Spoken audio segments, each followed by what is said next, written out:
Your legs feel a bit weaker. Your grip isn't as firm as it used to be. You might chalk it up to aging, but what if part of the problem is what you eat every morning? In today's countdown, we're revealing the #1 breakfast food that's quietly connected to muscle loss in older adults. We'll also show you what to eat instead to help maintain your strength, stability, and independence. So let's uncover the real story behind sarcopenia, starting with your breakfast. But before we start, let us know where you are watching from so I can say hello. Hi and good day. I want to talk about a tight, spasmed neck, wry neck, contracted neck, a muscle spasm, splinting, contracture, shortening of the muscle. They're all the same. But usually this happens on one side of the neck. We usually awaken with this. You see, our brain is sleeping, and it doesn't always awaken when we sleep in the wrong position. So if you're sleeping on a pillow that's too low, too high, your head is cocked up or cocked down, you're sleeping on your stomach with your head turned to the side, those muscles may not love what you're doing. You wake up, maybe you're not very hungry, maybe you just sip some coffee, grab a quick slice of toast and go about your morning. It feels routine and harmless. But that simple habit, the one you've done for years without giving it much thought, might be contributing to weaker muscles, lower energy, and poor balance. After a full night of rest, your muscles are in a vulnerable state. They've gone hours without any fuel and are ready for nutrients to begin the repair process. Without that fuel, your body slips into a state known as catabolism. In basic terms, it starts breaking down muscle tissue for energy instead of repairing it. That's how sarcopenia begins to take root. Sarcopenia is the gradual loss of muscle that comes with age. But it's not caused by aging alone. It's triggered when muscles aren't properly supported. And breakfast is often the most ignored part of that support system. Research from the Journal of Clinical Endocrinology and Metabolism shows that muscle protein synthesis, the body's natural muscle building process, reaches its peak shortly after waking up. But there's a catch. It only kicks in if you give your body the right nutrients. If your first meal is just a cup of coffee, a piece of toast, or a bowl of sugary cereal, your muscles miss the signal they need to rebuild. Worse, your body may keep breaking them down. There's another problem too. These kinds of breakfasts tend to be high in refined carbs and low in protein. That combination causes your blood sugar to rise quickly and crash soon after. You might feel a short burst of energy, then suddenly feel tired, sluggish, or even off balance. Meanwhile, your muscles are still waiting for the nutrients they need to stay strong. Many older adults don't realize they're not getting enough protein, especially early in the day. You might feel satisfied, but your body could be running low on what it needs to maintain strength. So, what should breakfast look like if you want to support your muscles and prevent loss? The answer is straightforward. Your body needs real fuel. That means choosing something with protein, such as eggs, yogurt, or nut butter, combined with healthy fats and slow digesting carbs like oats or whole grain bread. And don't forget water. Drinking a glass of water first thing in the morning helps your muscles absorb nutrients better and improves blood flow, which aids recovery and flexibility.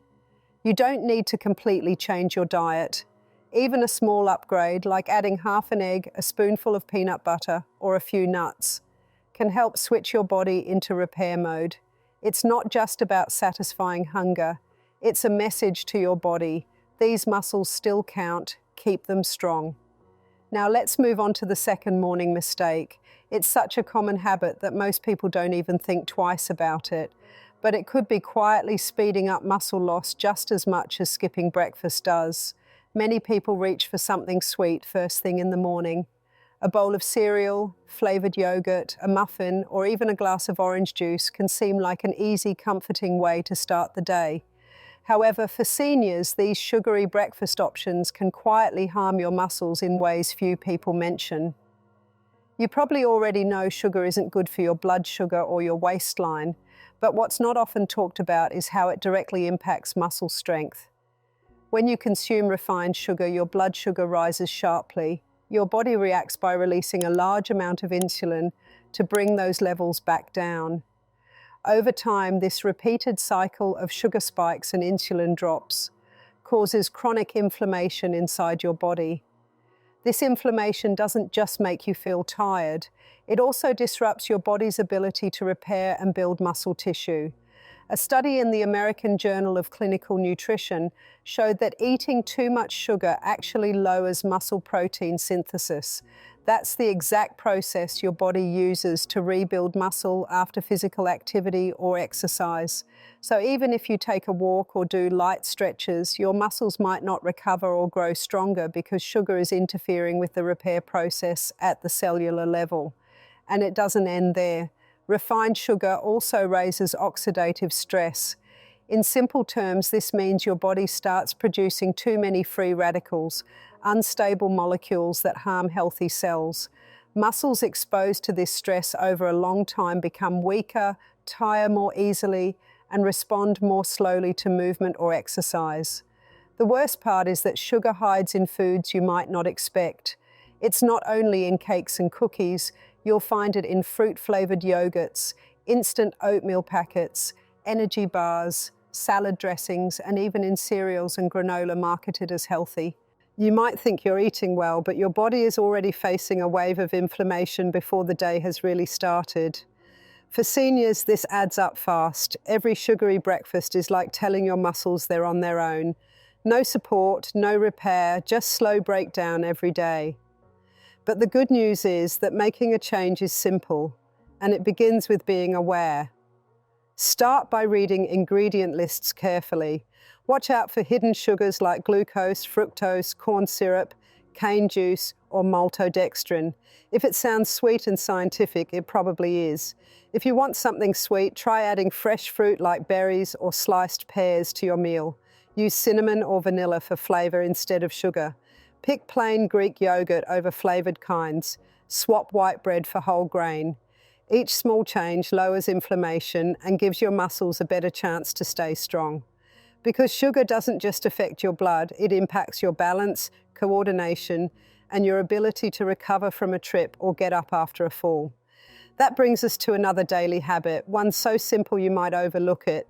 It's something many older adults forget about, yet it plays a key role in muscle strength, flexibility, and how well you recover. Most people don't really think about drinking water first thing in the morning. Maybe you have a glass during lunch. Maybe you sip on some water here and there during the day.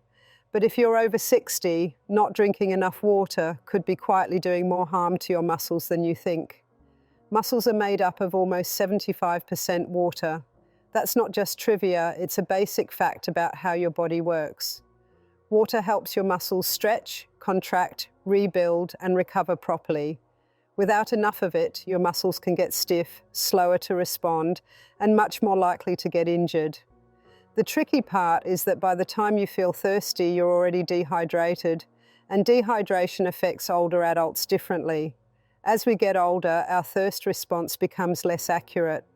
That means even if you don't feel thirsty, your muscles might already be under strain.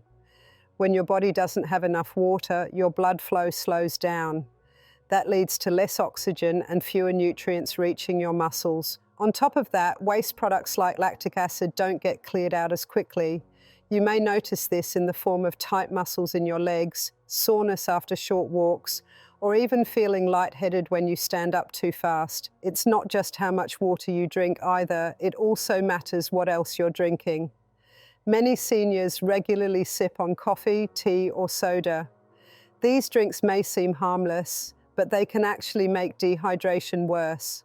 Caffeine and sugary beverages act as diuretics, which means they push your body to lose more water than it's taking in. That creates a cycle. You feel tired, so you drink more coffee. You feel thirsty, so you grab a sugary drink. Meanwhile, your muscles are being deprived of the water they need to stay strong and flexible. So what's the solution? Start with a small change. Have a glass of water first thing in the morning, before your coffee or breakfast. This alone can begin to rehydrate both your muscles and your brain. Try to drink a small glass of water before each meal. Keep a water bottle close by and take small sips throughout the day. If plain water feels too bland, try adding slices of lemon, cucumber, or a bit of mint. Eating water-rich foods like watermelon, oranges, or cucumbers can also help you stay hydrated if you include them regularly in your diet. This doesn't mean you need to overdo it, but aiming for 6 to 8 glasses a day, especially if you're active, taking medication, or living somewhere hot, can have a real impact on your muscle function and how quickly you recover.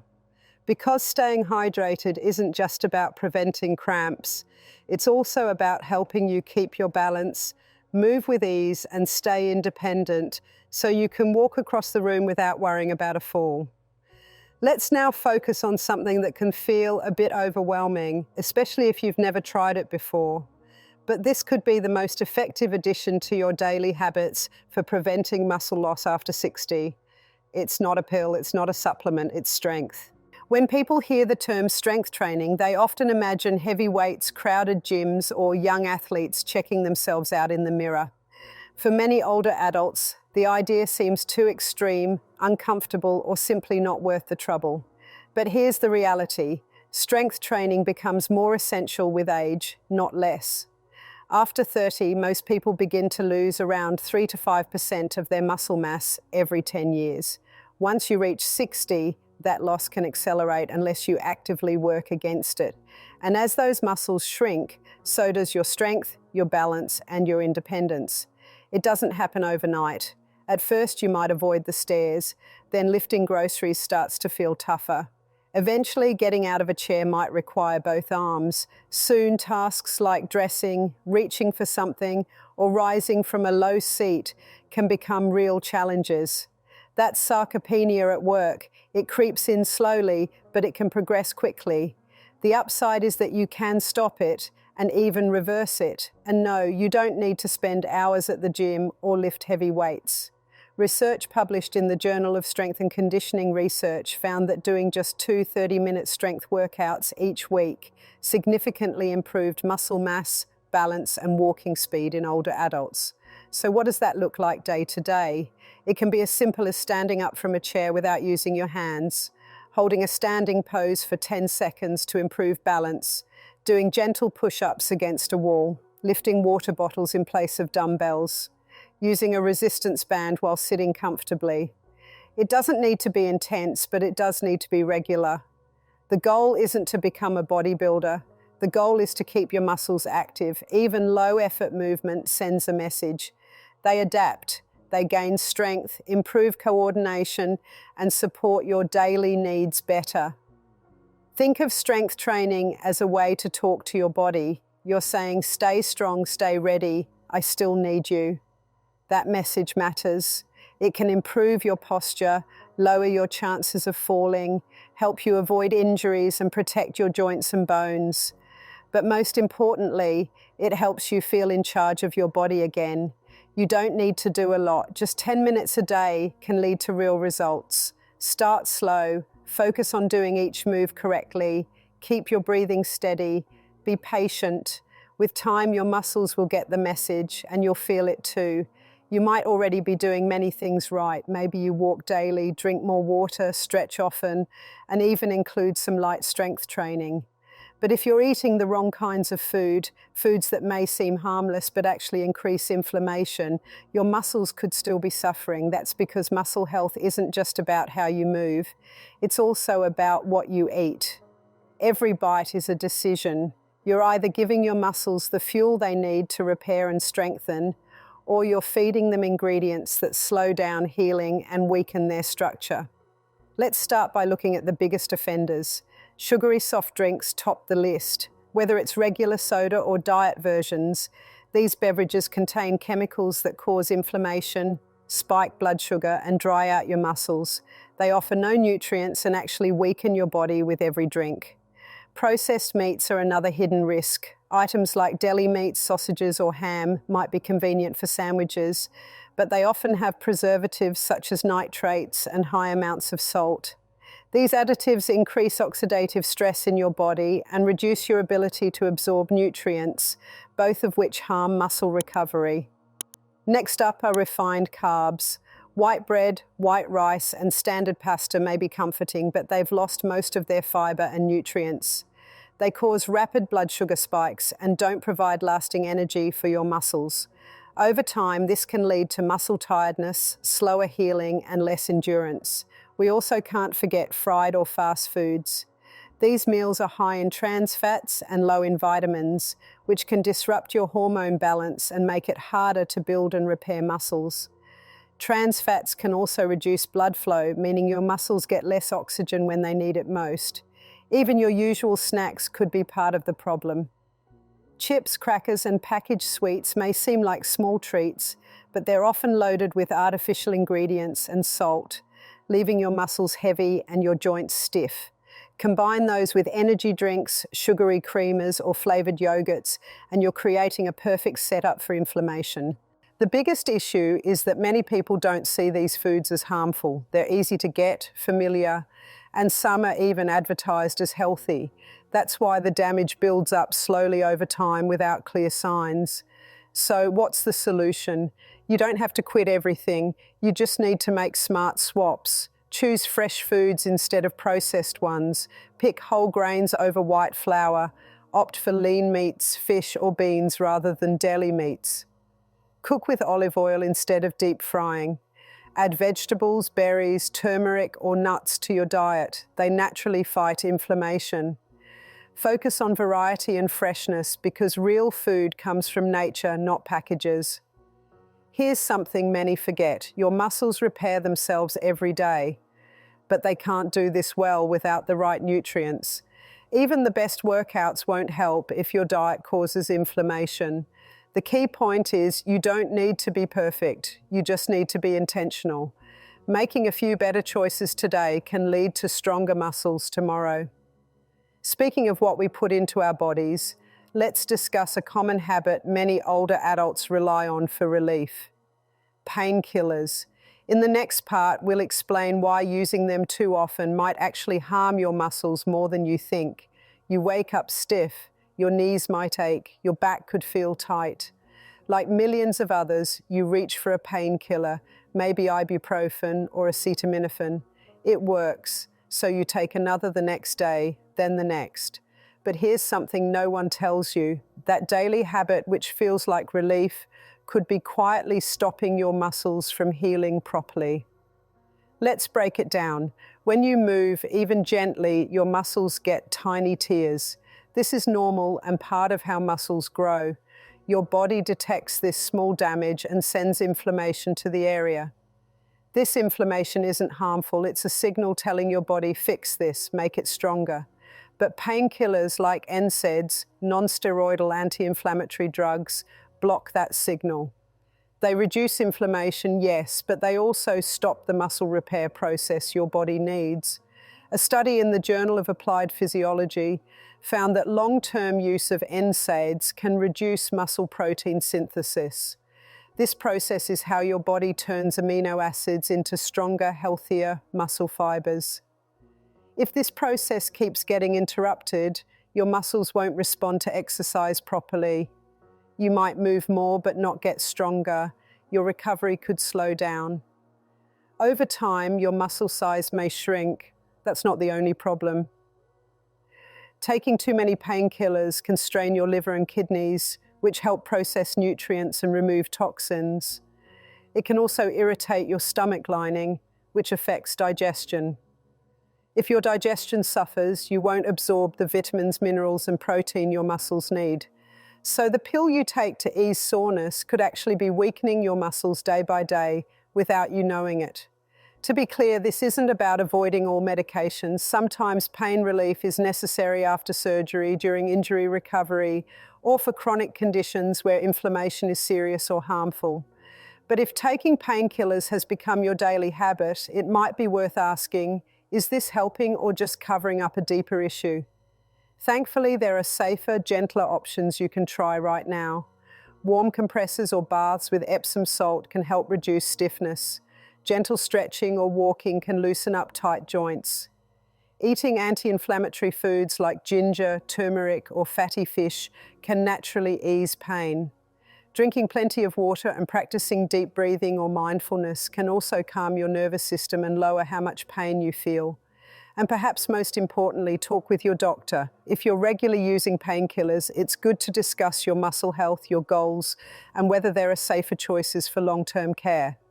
Your body knows how to heal, but it needs time, space, and support to do that. Sometimes the best thing you can do is listen, not block out the message. Next, we'll focus on one of the most misunderstood parts of nutrition for seniors, protein. It's not just for athletes. Protein is a key factor in keeping your strength, energy, and mobility after 60. And chances are you're not getting enough. Most people think of protein as something for bodybuilders or young athletes, shakes, grilled chicken, egg whites, things you'd expect to see in a gym bag or fitness ad. But here's a fact few talk about. As you get older, your need for protein actually goes up. And if you're over 60, you're likely not eating enough. Let's see what's happening inside your body. As you age, your muscles naturally break down faster. This isn't optional, it's part of getting older. The problem is your ability to rebuild those muscles slows down too. That means unless you support your body with good nutrition, you start losing muscle mass, strength, and function faster than you think. A study in the American Journal of Clinical Nutrition recommends older adults eat at least 1.2 to 1.5 grams of protein per kilogram of body weight each day. For someone weighing about 65 kilos, that's around 80 to 100 grams of protein daily. But research shows most seniors only get about half that amount. That means your muscles are quietly starving, slowly, day by day. It's not about feeling full. Many seniors eat meals that feel satisfying. Toast for breakfast, soup for lunch, rice and vegetables for dinner. But those meals often have little to no muscle fuel. No eggs, no fish, no beans or yogurt. Just soft, comforting foods that fill your stomach but don't nourish your muscles. This hidden undernourishment is one of the main reasons older adults have trouble recovering from simple tasks like walking, climbing stairs, or standing up from a chair. Without enough protein, your body can't rebuild. Without rebuilding, your strength fades, even if you stay active. The good news is you don't need huge changes to fix this. Start your day with a protein-rich choice. It could be a scrambled egg, a spoonful of Greek yogurt, or peanut butter on whole grain toast. Add lentils or beans to lunch. Have fish, chicken, or tofu for dinner. Even a smoothie made with oats, milk, and protein powder can help. You don't have to eat more food, you just have to eat smarter. Here's something many don't realize. Muscles aren't made in the gym, they're made in the kitchen. If your body lacks the building blocks it needs, no amount of stretching, walking, or exercise will make up for it. Protein doesn't just help muscles grow, it supports balance, immune function, healing after injury, and energy throughout the day. Without enough, everything slows down, including you. Next, we'll cover a surprising but often overlooked factor in muscle health: sleep. Muscles don't grow while you move, they grow while you rest. And without good quality sleep, your muscles might never fully recover. You've just discovered everyday habits that quietly weaken your strength. Things as simple as your breakfast, how long you sit, and what you drink. But the most important part is this: none of these changes need to be perfect. Just being aware is a great start. One small change at a time. Drink one more glass of water, add an egg to your meal, stand and stretch between shows. These aren't just habits. They send signals to your body that you're still here, still strong, and still in control of your future. Because strength after 60 isn't made in one big decision. It's built in hundreds of quiet moments, when you pick movement over stillness, nourishment over convenience, action over fear. And the truth is, your body is still listening. The question is, what will you tell it? Thanks for watching. If you found this helpful, please like and subscribe for more tips on staying strong and healthy after 60. Share your thoughts or questions in the comments. I'd love to hear from you. Remember, small changes add up and your body is ready to listen. See you next time.